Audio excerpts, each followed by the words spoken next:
And speaking of the election, let's talk about the unemployment number just before the election. Turns out a little fishy. Yeah, it might be a little fudged there. So more shocking information. It says that people of the census fudged the job numbers leading up to the 2012 election. Jack Welch called it and was actually criticized. Listen to this. He was actually on Cavuto. Listen to his comments here. I mean, this whole number is made up of a whole mess of assumption. Who's participating, who's not working, who's trying for work but has dropped out, all these things. It just raises the question. I think there ought to be a good discussion about how this number is calculated.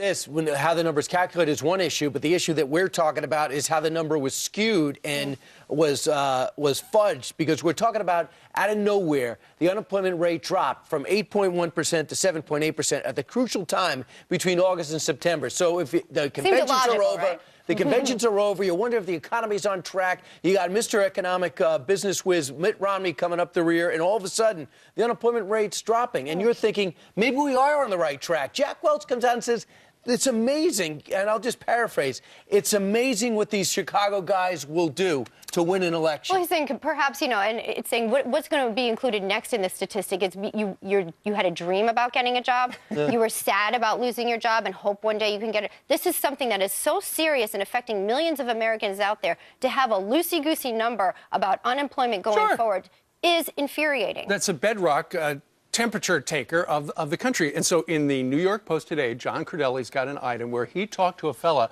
who was actually accused by the government of fudging the numbers. This guy's name is Julius Buckman, and he essentially was told to make up information by his higher-ups in the U.S. Census Bureau. To make it seem like more people had jobs than had jobs. Well, what happened was you've got to have 9 out of 10 households have got a report. They weren't in the Philly and the New York areas. So he was told, essentially, somebody called him on the phone and said, quote, go ahead and fabricate it. So this guy, rather than actually calling people, just made stuff up. And the problem with that is if you say that you talk to somebody, essentially you are creating a job. So the more people he fabricated, the higher the number went. And according to the column, it continues to this day.